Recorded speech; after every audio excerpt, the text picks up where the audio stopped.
यदा यदा हि धर्मस्य ग्लानिर्भवति भारत अभ्युत्थानम् अधर्मस्य तदात्मानं सुजान्यहम् परित्राणाय साधूनां विनाशाय च दुष्कृतां धर्म संस्थापनार्थाय संभवानि युगे युगे। श्री कृष्ण के अनुसार जब जब इस धरती पे अधर्म और अनैतिक अनाचार बढ़ेगा तब तब श्री कृष्ण भगवान किसी न किसी अवतार में यहाँ पर प्रकट होंगे और दुष्टों का संहार करेंगे और धर्म की स्थापना करेंगे। अभी जो हमने आपको पंक्तियाँ बताई उसका भावार्थ यही है। वेलकम फ्रेंड्स, स्वागत है आप लोगों का हमारे इस YouTube चैनल में जिसका नाम है MP दर्शन, और मैं सौरभ सबलोक कैमरामैन चंद्रशेखर के साथ आपका हार्दिक स्वागत करता हूं। सतयुग में विष्णु जी ने श्री राम जी का अवतार लिया और द्वापर में श्री कृष्ण जी का।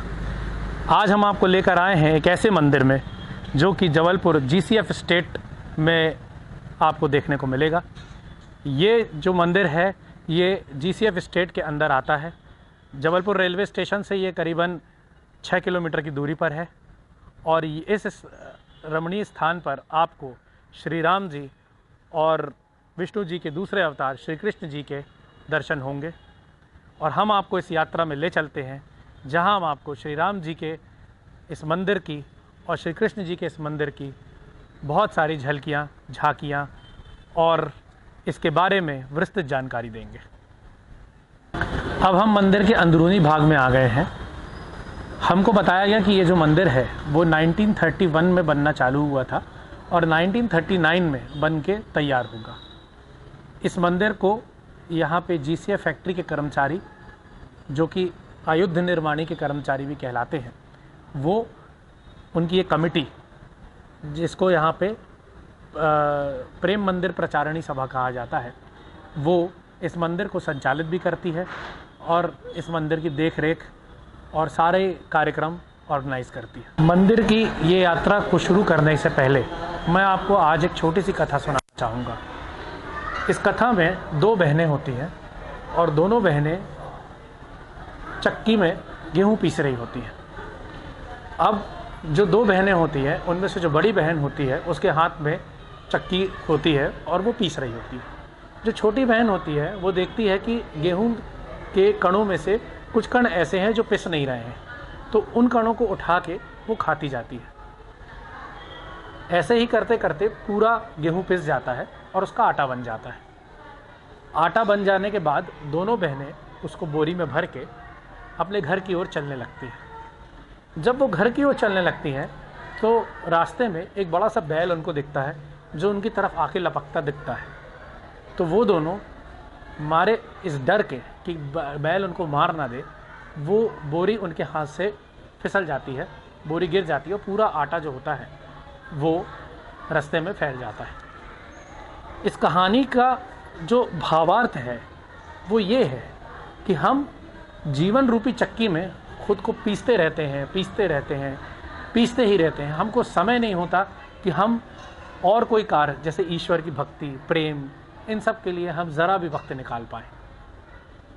श्री कृष्ण जी कहते हैं कि हमारी जो भक्ति है, हमारे जो सुख के समय है, वो उन दानों के समान है। अगर हम इस जीवन रूपी चक्की को पीसते हुए वो दाने बीच बीच में ग्रहण करते रहें, जैसे कि उस छोटी बहन ने किया, तो कहीं ना कहीं आपको उसका फल ज़रूर मिलेगा। कहने का मतलब यहाँ ये है कि जैसे बड़ी बहन पूरे समय चक्की को पीसती रही और आखिरी में वो आटा उसके हाथ से फिसल गया, वैसे ये जीवन के कार्य हैं।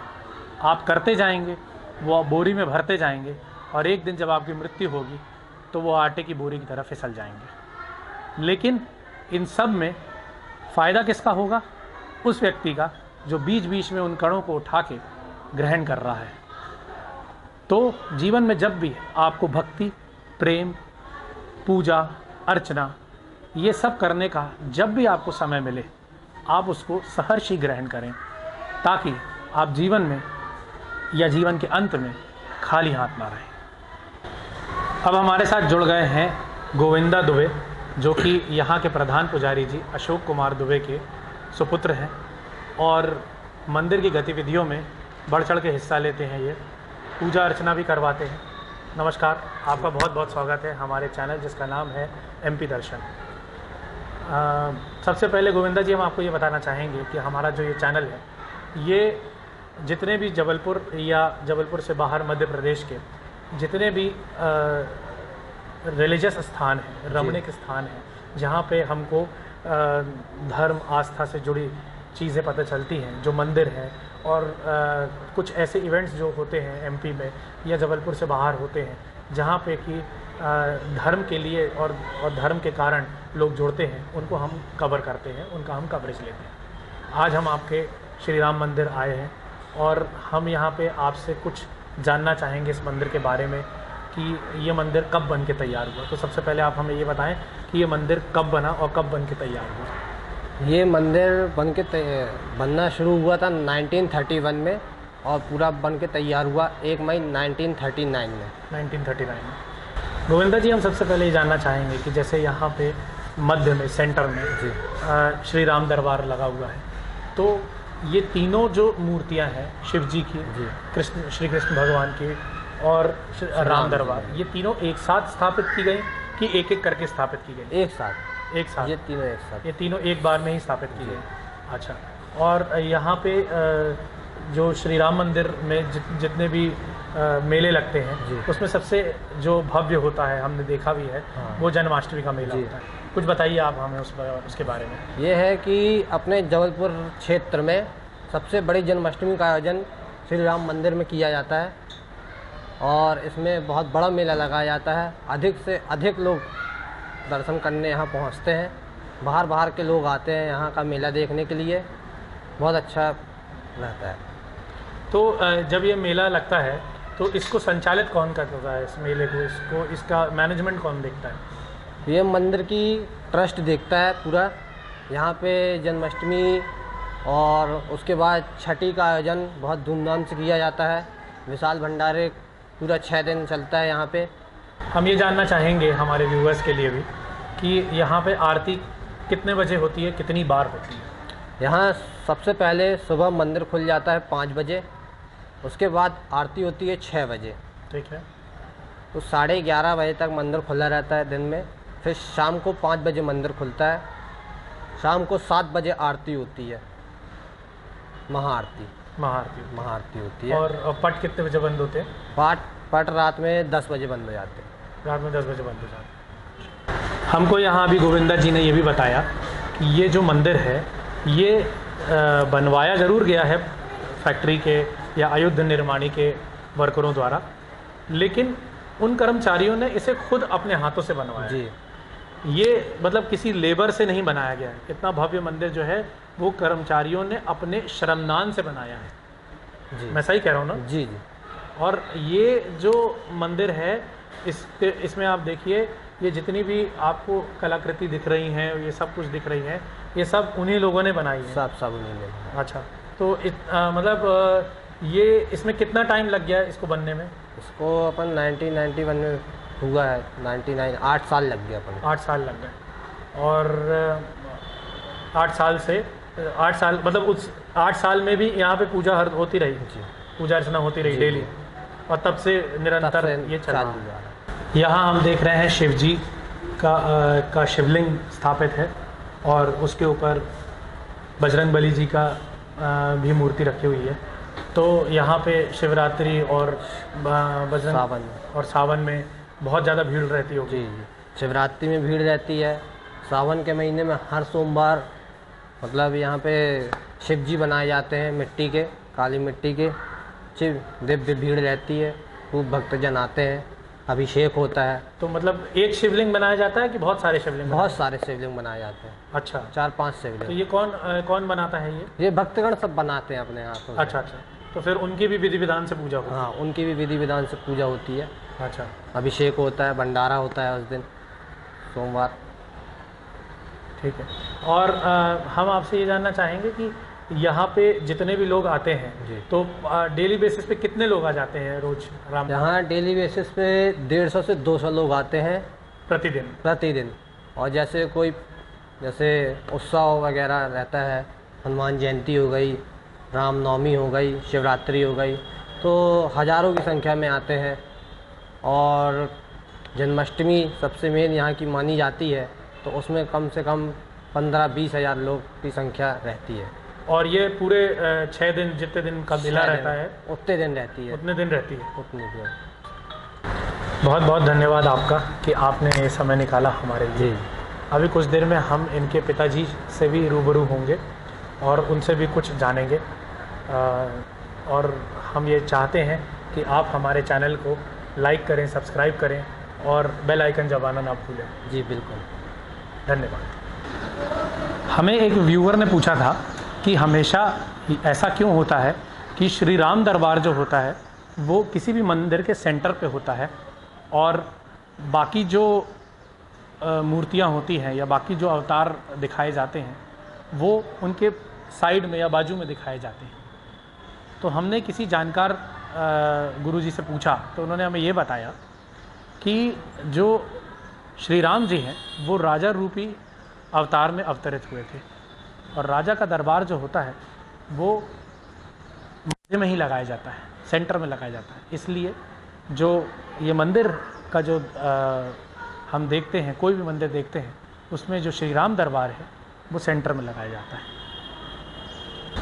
एमपी दर्शन के सारे व्यूवर्स को अब हम आपको बताना चाहेंगे कि हम श्री राम मंदिर आए हैं और हमारे साथ जुड़ गए हैं पंडित जी श्री अशोक कुमार दुबे जी। पंडित जी नमस्कार। बहुत बहुत स्वागत है आपका हमारे इस चैनल में जिसका नाम है एमपी दर्शन। जी जी। पंडित जी, हम आपसे ये पूछना चाहेंगे कि यहाँ इस पूरे मंदिर में जितनी भी पूजा अर्चना की जाती है वो जैसा कि हमें बताया गया आप ही संचालित करते हैं। जी। तो यहाँ पे जन्माष्टमी के दौरान बहुत सारे लोग आते हैं, बहुत सारी भीड़ आती है, तो उस समय कोई विशेष पूजा की जाती है क्या? जी। थोड़ा उसके बारे में हम चाहेंगे आप हमारे व्यूवर्स को बताएं। इसमें जन्माष्टमी का विशेष पर्व माना जाता है राम मंदिर में जी। और जिसमें जीएम साहब आए थे, जी सामने ही जीएम स्टेट में सबसे प्रथम राम मंदिर को स्थान दिया गया है। जैसे पाड़वा भी है तो यहाँ का आरती का शाम को 7:30 बजे का टाइम रहता है, जो यहाँ के बॉस जीएम साहब ही फीता काटते हैं। अच्छा। उनके द्वारा जन्माष्टमी का अवसर प्रारंभ किया जाता है। 3 दिवसीय मेला भरता है। ये आज 90 साल हो गए करीब इस मंदिर को। 1939 में मंदिर की नींव भरी गई, 31 में 1939 में मंदिर की मूर्ति की स्थापना हुई है और ये फैक्ट्री कर्मचारी द्वारा ही मंदिर की स्थापना की गई है। जी। अभी हमको गोविंदा जी ने भी ये सब बताया। गुरुजी, हम आपसे ये भी पूछना चाहेंगे कि देखिए ये सबको पता है कि कृष्ण जन्म यहाँ मनाया जाता है। रात 12 बजे कृष्ण जन्माष्टमी होती है और कृष्ण जन्म उत्सव मनाया जाता है। इस श्रृंखला में और क्या क्या कार्यक्रम मुख्यतः होते हैं इस मंदिर में, ये हम जानना चाहेंगे। साल भर नहीं, साल भर जन्माष्टमी के समय केवल जन्माष्टमी, जन्मोत्सव और छठी। जन्मोत्सव छठी। जन्मोत्सव में तो कृष्ण जन्म होता है। कृष्ण जन्मोत्सव। और क्या एक्टिविटी की जाती है यहाँ पे? झांकी सजती है, पीछे झांकी सजाई जाती है। ये कौन सजाता है? मंदिर कर्मचारी, ये सब कर्मचारी ही करते हैं। अच्छा। और यहाँ जो मेला लगाया जाता है वो भी आप ही लोग संचालित? राम मंदिर की संचालित है। अच्छा जी। तो इसमें जन्माष्टमी के समय कितने लोग आ जाते होंगे इन 6 दिनों में लगभग? उसमें तो लाखों की तादाद में आती है। लाखों की तादाद में आती है। और ये सारी व्यवस्थाएं प्रशासन देखता है? प्रेम प्रचारणी सभा। तो ये ट्रस्ट है? ट्रस्ट है। और ये ट्रस्ट किसका है? फैक्ट्री कर्मचारियों का। अच्छा, कर्मचारी का। इसमें फैक्ट्री एम्प्लॉयज भी है, फैक्ट्री कर्मचारी हैं, स्टेट निवासी हैं शुरू से। और दूसरी चीज़ मैं आपसे ये जानना चाहूँगा कि जन्माष्टमी को छोड़ के और कौन कौन से उत्सव हैं जो यहाँ मुख्यतः मनाए जाते हैं इस मंदिर में? रामनवमी, हनुमान जयंती, शिवरात्रि। और इन सब में भी पूजा अर्चना सभी पूरे भगवानों का अभिषेक किया जाता है। अच्छा। हाँ। ये और ये सब जितना भी होता है ये पूरे साल भर निरंतर चलता है? ठीक है। गुरुजी, यहाँ रामचरितमानस भी होती है क्या? रामचरितमानस के अंतर्गत सुंदरकांड हर शनिवार को होता है जी, मंडली द्वारा। हर मंगलवार को महिला मंडल द्वारा होता है और उनका मंडल का साल में एक बार सम्मान समारोह किया जाता है। विगत 15 वर्षों से। जी 15 वर्षों से लगातार ये चलता लगातार आ रहा चलता है। है। अच्छा गुरुजी यहाँ पे शादियाँ भी कराई जाती शादी भी कराई थी, हैं? अच्छा शादी पीछे होती है, शादियाँ पीछे होती हैं, लेकिन शादी का जो विधि विधान है वो यहाँ मंदिर में ये कराया होता है। जाता हाँ है। हाँ अच्छा, और आप लोग सर्टिफिकेट भी प्रोवाइड करते हैं? सर्टिफिकेट ठीक है।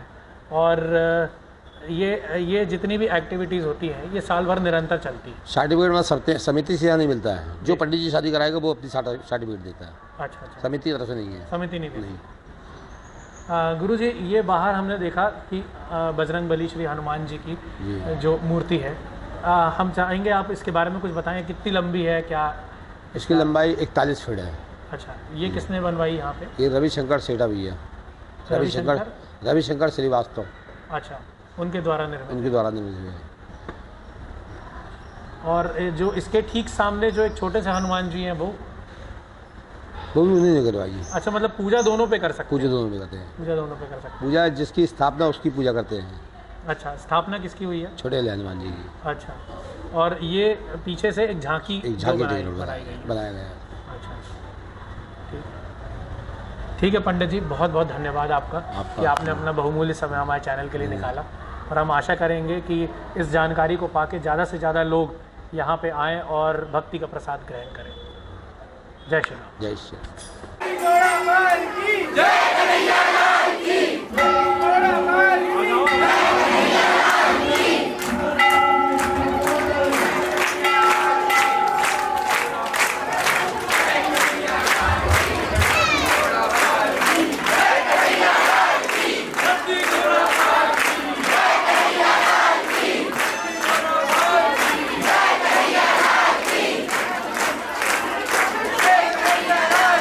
Thank you.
राम मंदिर प्रांगण के पीछे हम आपको यहाँ दिखा रहे हैं सरस्वती शिशु विद्या मंदिर, जो कि हाई स्कूल भी है, और यहाँ पे बच्चे धर्म के साथ साथ शिक्षा की भी शिक्षा दीक्षा लेते हैं।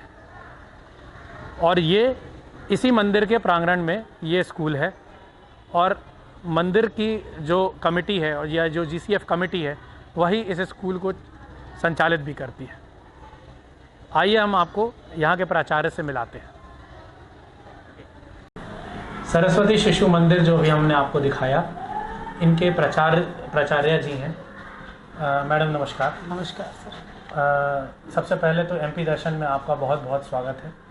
हमारा जो चैनल है वो जबलपुर और जबलपुर से बाहर मध्य प्रदेश के जितने भी धार्मिक स्थल होते हैं, मंदिर होते हैं, इनका हम लोग एक वाइड फुटेज लेते हैं, इसके बारे में जानकारी इकट्ठा करते हैं और हमारे व्यूअर्स को बताते हैं जी। अभी आज हम लोग श्री राम मंदिर GCF स्टेट यहाँ पर आए हैं, और यहीं हमने ये भी देखा कि इसी प्रांगण में जो है आपका सरस्वती शिशु मंदिर भी है। जी जी। तो मैडम कब से है ये स्कूल यहाँ पे? यह हमारा विद्यालय 1991 से प्रारंभ हुआ था जी। और मंदिर परिसर में प्लस जो रामलीला ग्राउंड है जी, वहाँ से हमारे विद्यालय की शुरुआत हुई थी, और वर्तमान में आज भवन भी है और बच्चे भी हैं, तो विद्यालय इतने मतलब। सबसे पहले तो मैं जानना चाहूँगा कि कितनी स्ट्रेंथ है आपके यहाँ? वर्तमान में इस समय 360 है। 360 संख्या है, और इससे पूर्व में 480 भी होती थी जी। उसका कारण एक ये है कि जैसे माध्यम का असर जरूर पड़ा है विद्यालय पे, अंग्रेजी माध्यम का प्रभाव पड़ा है उसके चलते। और एक GCF स्टेट में पहले क्या होता था, ये कर्मचारी सारे आसपास रहते थे, क्वार्टर्स थे, वो भी टूटे हैं, तो उसका भी प्रभाव पड़ा है संख्या पे। अच्छा, यहाँ मैं एक चीज़ आपसे और जानना चाहूँगा। मैंने देखा है कि जो नॉर्मल जो स्कूल होते हैं या हिंदी मीडियम स्कूल होते हैं जी, उनमें शिक्षा तो देखिए सभी में दी जाती है, लेकिन जब सरस्वती शिशु मंदिर की बात होती है तो मैंने देखा है कि यहाँ के बच्चों को श्लोक, यहाँ के बच्चों को धर्म से रिलेटेड बातें कुछ ज़्यादा सिखाई जाती है। तो यहाँ किस तरह का मार्गदर्शन धर्म को लेकर दिया जाता है?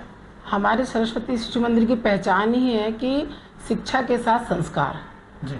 शिक्षा तो सब जगह देते हैं और प्रयास होता है कि वर्तमान स्तर पर सभी विद्यालय अपने अपने प्रयास करते हैं, मगर शिशु मंदिर आज से नहीं, 1952 से जब से खुला हुआ है तब से हमारे यहाँ एक तो अभिभावक के साथ पारिवारिक भाव जी, इस भाव से हम लोग चलते हैं।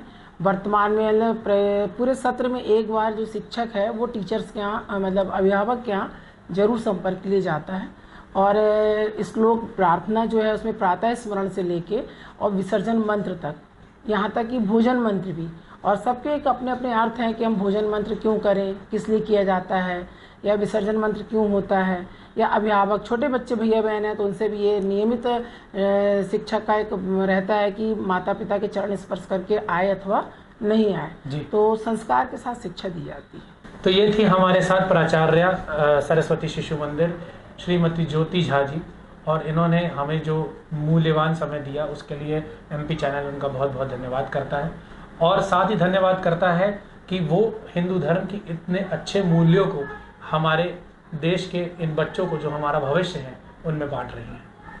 बहुत बहुत धन्यवाद।